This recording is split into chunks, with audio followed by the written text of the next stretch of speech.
I've been wanting to do voiceover content for quite some time now, and because of this, I wanted a character to represent myself, a PNG that could cross their arms to express my discontentment, a little homunculus that I could puppet while I rambled on, and someone to turn into a marketable plushie one day. I needed an art persona. If you've clicked on this video, you probably already know what an art persona is, but if you don't, an art persona is essentially a character design that represents an artist and their brand. Think of it as a mascot of sorts. Personas come in all shapes and sizes, from humans to mythical creatures to creatures. The possibilities are endless. As such, with endless possibilities, countless tutorials and videos about how to make an art persona are on YouTube. This is not going to be one of those videos, as you'll probably see here very shortly. I barely have a clue on what I am doing. I more so wanted to document my process and bring you along for the ride. But with that intro out of the way, let's begin. I technically already have had a persona. This is Xavier, and if you're a longtime viewer of the channel or followed my art account, you most definitely recognize him. And also, hi to the three of you out there. You see, Xavier actually originated as a Minecraft skin that I had made back in 2019 as a direct ripoff of the character Brian from Monster Prom. I think you can definitely see the resemblance. Sister, if you see a bitch in the alley with a bad bob, that is not me. I made him mostly as a compliment to my brand new and shiny username Zombie Tango, which is an even more direct ripoff of the band and orchestra song by James Meredith, Zombie Tango. Since then, Xavier stuck around to represent my brand for about 6 years. In the last few years of that time, however, he started to breach containment. He started developing lore and baggage, animatics are made about him, more Minecraft skins, oh the horror. Needless to say, I wasn't really comfortable with him representing me anymore.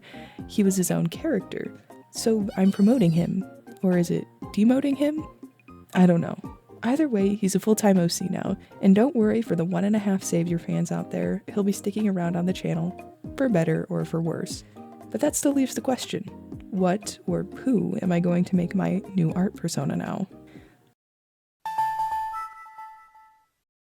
I knew one thing was for certain going into this project, and that was I wanted my character to look more like me, and I wanted them to be free of a backstory of any kind. I'm sorry to disappoint you guys, but I'm actually not green and actively rotting. Sorry. Some people's personas have backstories, and that's completely fine. However, I knew that was one of the things that made me start to feel a sort of disconnect with Xavier. Even with those parameters in mind, the task of making a persona was still daunting. I didn't even know where to begin. I played around with some more zombie character designs, but I soon realized going into it that all of these designs would inevitably step on the toes of Xavier, who was sticking around, so another zombie was out of the question. But that also begs the question, Zombie Tango has the word zombie directly in it. Would I have to change that too? Okay, I'm getting ahead of myself. I looked at other ways I had represented myself in the past. One of these ways was actually another Minecraft skin I had made. It was a Frankenstein's monster-inspired character. It still had that whole lab coat evil scientist shtick going on. What can I say? I love evil scientists. I drew this design a lot back in the day, but again, it still felt too much like Xavier. And not even to mention the fact that my bangs are swept to the wrong side. I don't know how this mistake happened. I think I was confused by the mirror. Whoops. I looked at old self-portraits and tried out some designs with multiple eyes. Maybe a devil-inspired character? It was all so overwhelming. But that was until I remembered something. I had already done this 3 times over on Artfight. If you don't know what Artfight is, all you need to know is that it's an online annually held art trading event in which participants are separated into 2 themed teams. Some Artfight users, including myself, indulge in making theme sonas, or personas that are designed around the theme of each given year. I've made personas for 3 teams thus far, those being Team Vampires, Stardust, and Fossils. I like all 3 of these designs for different reasons. I love the big clunky armor of the Stardust design, and I love the outfit of the Fossils persona, especially the furry jacket and the pattern on the back. However, ironically, the one that spoke to me the most was the vampire design. Objectively, out of the 3, it's the least interesting. It was my first attempt at a theme sona that was hastily drawn with one of those horrible rubber stylists on my Galaxy A10e, as I was on vacation during that year of Artfight. but it spoke to me the most on a conceptual level. I think it's no secret by now that I love spooky things. Not necessarily scary, but like spooky? How does that make sense? I don't know. I love media like Monster High, and heck, Xavier was a straight ripoff of a Monster Prom character. Along with zombies, I also love vampires. That was it. What about a vampire? I immediately got to work on a vampire character, hastily whipping up 3 clothing designs in Procreate. The first one looked like some sort of Capcom love child between Morrigan and Franziska von Karma. I liked the design, but it felt too character-y? I don't know if I'm making sense, but it just felt like it would be a better VTuber design rather than an art persona, of which I know there's an overlap there, but hopefully you get what I'm trying to say. The third design was cool. I based it off of a jacket that I actually have in real life, but again, it felt a little too grandiose. I wanted the design to feel a bit more grounded and a little less like Alucard. That left the second design. I felt like it was a good balance between simple and complex, formal yet casual. I even made it into a Minecraft skin. This was it. I did it. I whipped up a new profile photo and my rebrand was finally underway. And then I sat on it for months. I don't know why, but there was just something off about the design. I didn't like it, but I didn't know exactly why. I mean, it's no secret that I didn't spend much time on actually conceptualizing the final design, but why should I have to? Xavier started off as a Minecraft skin, he didn't exactly go through a thorough design process. What wasn't working? Was it the clothes, the hair, the concept? Did I have to start all over? Was this even a good idea at all? I had to take a step back. Looking at the design objectively, there wasn't necessarily anything quote-unquote wrong with it. It was a fine design, but that was the thing. It was just fine. I couldn't find myself resonating with it. It looked like me, yes, but there was still a disconnect. It felt boring. I felt as though it didn't reflect me as a person. Once again, I'd made another generic vampire design. I decided to take a look at what other people were doing with their personas, and one common design consistency I saw was casual clothing. Okay, stay with me. I know that sounds extremely obvious, but genuinely when you think about it, it's a subtle design characteristic that I'm sure most artists do subconsciously. A lot of the time, art personas are made with relatability in mind, and also at the same time, a lot of personas are fantastical creatures. The trope of having a fantastical or humanoid creature and casual clothing is quite common. The clothes help to ground the design and make it more personable, while also more effectively conveying the personality of the artist behind it. When looking at my design, the clothes are very generic vampire tropes, a lot of red and dusty colors, frills and Victorian-esque garments.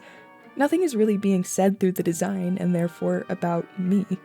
While the clothes weren't the only issue, it gave me a starting point as to where I could improve and rethink. It was back to the drawing board. It was also around this time that I had coincidentally enrolled into a character design class at college. I think I had vampires on the mind because the character I designed for that class also ended up being a vampire. I might talk about her one day because she's silly and I miss her. But taking this class really helped me to understand the design process better. I'm someone who generally likes to move really fast, and sometimes I can afford to be a bit more thorough. After going through the process of designing a character for an entire semester, working on illustrations, clothing design, storyboards, etc., I was forced to slow down. While in this design class, I revisited my persona in a more casual setting in my sketchbook, one where I felt a lot less pressure to make the design perfect or even make sense. I experimented with more casual clothes and tried to focus on the garments that I'd actually wear. I'm someone who often looks like a Hot Topic just threw up on them. It's actually happened twice before, when I've been in a Hot Topic where customers have come up to me asking for help, thinking I worked there. I don't and have never worked there. Maybe I should. I think if I showed up one day and just stood behind the cash register, no one would notice. Anyways, I'm getting sidetracked. I started by experimenting with various types of clothes, puffy jackets, fishnet sleeves, clunky boots. I was particularly inspired at this point by the Roblox game that had recently come out called Monsterverse. It has a lot of really cool clothing options that really helped to spark some ideas. Another thing that kept coming up over and over again was this lightning bolt in the hair that definitely came from the Frankenstein character. I don't know why I ultimately just started drawing it, but it stuck. and I don't know how much sense it makes for a vampire character to have a lightning bolt in their hair, but I think it's pretty iconic, and it kind of resembles a hair shine, so you can't tell me no. One more notable thing to mention before we get into more clothing designs is the face. I took a lot of inspiration from my Mii character of all places.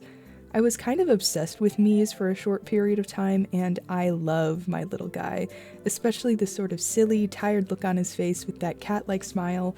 I for sure wanted to replicate that on my persona. Ultimately, after much fiddling in my sketchbook, I turned to Krita where I made 3 main outfit iterations.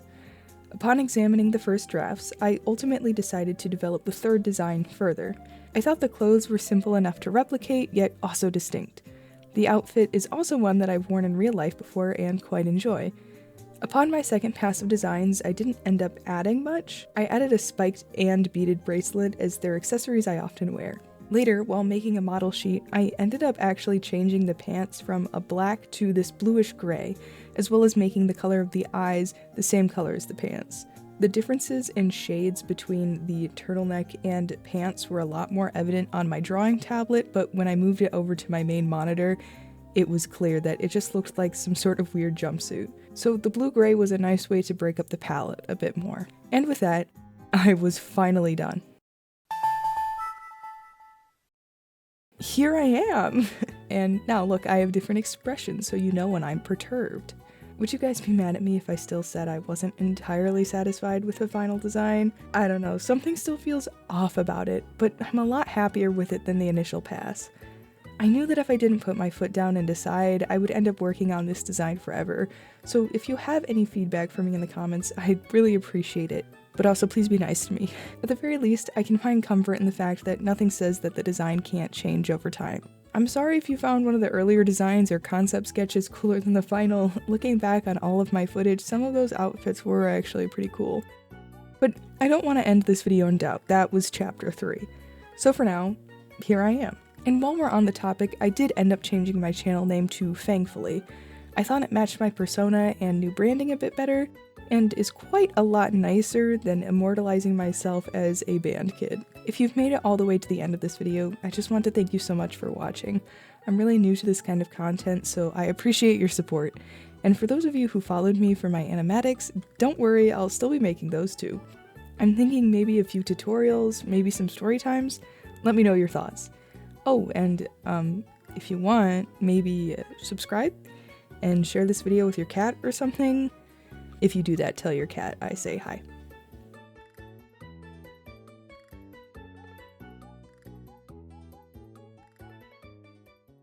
I also made another Minecraft skin. Okay, bye.